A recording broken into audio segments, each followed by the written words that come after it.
Idemo sad do Splita, čini mi se da tamo je u tijeku još bablje ljeto, nisu još nikakve modne jesenske trendove, pa da Mirta je kratkih rukava.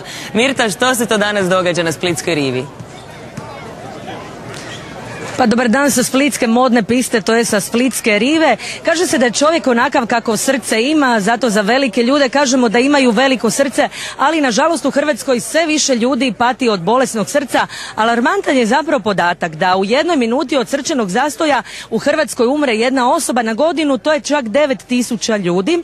I zato se ovdje na Splitskoj rivi organizira akcija Oživi me, jer je vrlo važno pomoći ljudima koji dožive srčani zastoj i tako im spasiti život. Ovdje su vaterpolisti vaterpolo kluba Mornar, trener Zdeslav Vrdoljak koji itekako vježba i Jure Marelja, to je igrač. Zdeslave, što ste danas ovdje naučili? Ponovio, naučio sam ja to davno, ali evo danas sam ponovio kako u slučaju srčanog zastoja reanimirati čovjeka. Jure, a ti, što si ti naučio? Pa evo svakako životno korisna znanja. Srčani zastoj se događa oko nas. Obnovili smo dosta znanja i svakako bi pozvali ljude da se danas pojave tu ako imaju vremena. Svi koji nemaju šta raditi danas od podne podržite ovu kampanju Oživim. Jeste se vi možda nekad našli u situaciji da ste nekome trebali pomoći u vašoj blizini ko je doživio taj srčani zastoj? Nisam iskreno nadam da neću se naći, ali svakako korisno znanje. Zdeslave, sportaši imaju dosta stresan život, pogotovo ne moramo ni pitati kako treneri stresno žive. Zbog čega i evo i taj srčani zastoj pogađa toliki broj sportaša? Nažalost imali smo tu primjere smrti i na nogometnom i na košarkaškom terenu u svijetu.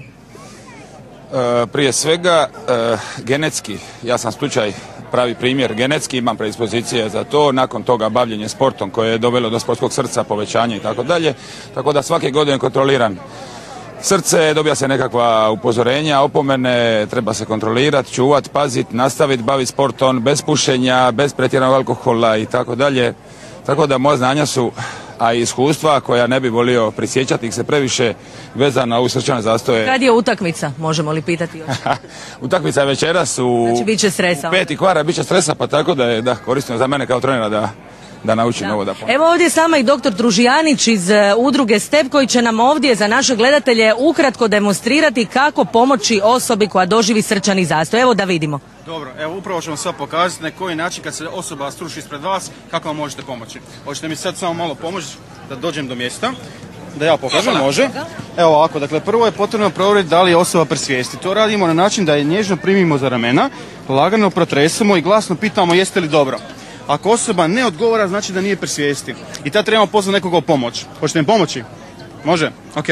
Sad trebamo prvo otvoriti dišni put i provjeriti da li osoba diše. To radimo na način da nježno zabacimo glavu, podignemo bradu i tijekom 10 sekundi gledamo, slušamo, osjećamo diše li osoba. Ako osoba nije pri svijesti, ne diše, znači da je u srčanom zastoju. Trebamo pozvati hitnu medicinsku pomoć na broj 194 i krenuti sa oživljavanjem. Oživljavanje je vrlo jednostavno. Trebate na sredinu prsnog koša staviti korijen dlana jedne ruke, preko toga drugu ruku i krenuti utiskivati prsnu kost brzo i snažno. To radimo na ovaj način.